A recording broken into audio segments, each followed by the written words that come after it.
हमको पता है जो पैरेलल प्लेट कैपेसिटर होते हैं उनका एरिया सेम रहता है एंड उनमें सेम एंड उनमें इक्वल एंड अपोजिट स्टोर होता है। अगर इसमें प्लस की है तो इसमें माइनस की होगा एंड दोनों का एरिया सेम होगा। लेकिन आज की वीडियो में हम डिस्कस करेंगे कि अगर ये दोनों एरिया अलग अलग होगा तो क्या होता। तो जैसे कि मैंने यहाँ पे इसका एरिया लिया है A1, इसका एरिया लिया है A2। तो अगर ये दोनों का एरिया अलग अलग होगा तो ये कैपेसिटर कैसे बिहेव करेगा। ओके, पहले तो अगर ये दोनों का एरिया, तो ये मैंने 3 कॉन्सिक्वेंस लिखे हैं कि अगर ये दोनों का एरिया अलग अलग होता तो ये क्या होता। पहले तो इनका जो इफेक्टिव रेजिस्टेंस, इनका जो इफेक्टिव कैपेसिटेंस होगा वो कम हो जाएगा। क्यों?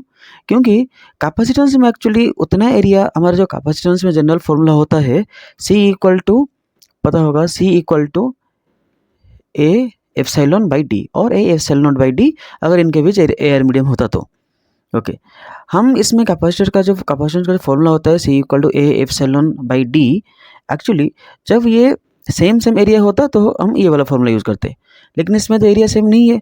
तो इसमें हम ये जो एरिया में हम उतना एरिया यूज़ करेंगे जो ये दोनों का ओवरलैपिंग होगा, और हम कह सकते हैं हम इसमें ओवरलैपिंग एरिया को यूज़ करते हैं।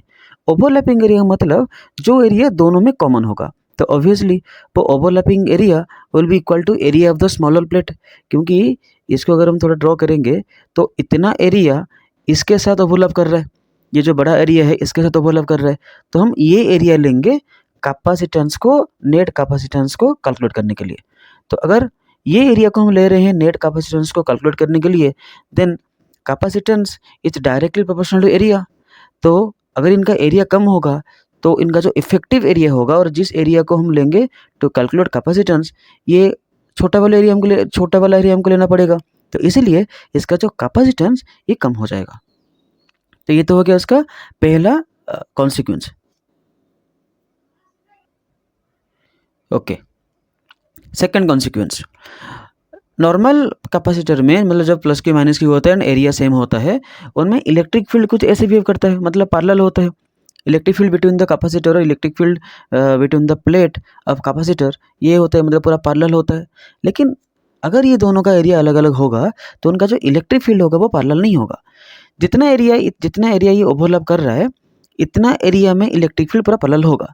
लेकिन जो एरिया थोड़ा एक्स्ट्रा बच जाएगा, उस एरिया में इलेक्ट्रिक फील्ड ऐसे कर्व जैसे होगा, जैसा होगा, जिसके वजह से क्या होगा ना, ये इलेक्ट्रिक फील्ड कैपेसिटर से बाहर निकल जाएगा एंड जिसके वजह से बहुत ज़्यादा एनर्जी लॉस होगा।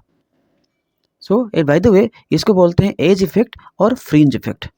एज इफेक्ट मतलब around the edges of the plate ये इलेक्ट्रिक फील्ड ऐसे बेंड हो जाएगा और ऐसे थोड़ा बाहर निकल जाएगा, जिसके वजह से ये उसके साइड में और उसके आसपास जो इलेक्ट्रिकल अप्लायंसेस लगा होगा उसको भी वो डैमेज कर सकते हैं, तो एंड एनर्जी भी लॉस होगा। ये था सेकंड कॉन्सिक्वेंस। अब आते हैं third consequence. Okay, again usually ये है plus Q minus Q and दोनों का एरिया सेम होता है, यूजुअल कैपेसिटर में हम ऐसे लेते हैं। लेकिन अगर ये दोनों अलग अलग एरिया होगा तो उससे क्या होगा ना, इनमें एनर्जी स्टोरेज और चार्ज स्टोरेज अलग अलग होगा और चार्ज स्टोरेज इसमें कम हो जाएगा। एक्चुअली क्या होगा, हमारा जो plus Q and minus Q इसमें चार्ज स्टोर होता है, ये अकॉर्डिंग टू चार्ज कंजर्वेशन इसमें plus Q and minus Q होता है। लेकिन अगर इसका एरिया ज़्यादा है, इसका एरिया कम है, तो क्या होगा, इसका एरिया इससे ज़्यादा नहीं हो सकता अकॉर्डिंग टू चार्ज कंजर्वेशन। तो इससे होगा क्या ना, ये छोटा जो प्लेट है, जो स्मॉलर प्लेट है, ये टोटल चार्ज को और चार्ज स्टोरेज को ये लिमिट कर देगा और कम कर देगा, जिसके वजह से हमारा जो कैपेसिटेंस का जो चार्ज स्टोरिंग कैपेसिटी है वो कम हो जाएगा। क्योंकि कैपेसिटर मीन्स ये चार्ज को स्टोर करता है, लेकिन ये छोटा जो प्लेट है ये चार्ज स्टोरिंग कैपेसिटी को लिमिट कर देगा, जिसके वजह से हमारा जो नेट कैपेसिटेंस भी कम हो जाएगा। सो these are the consequences if the plates of a capacitor were different.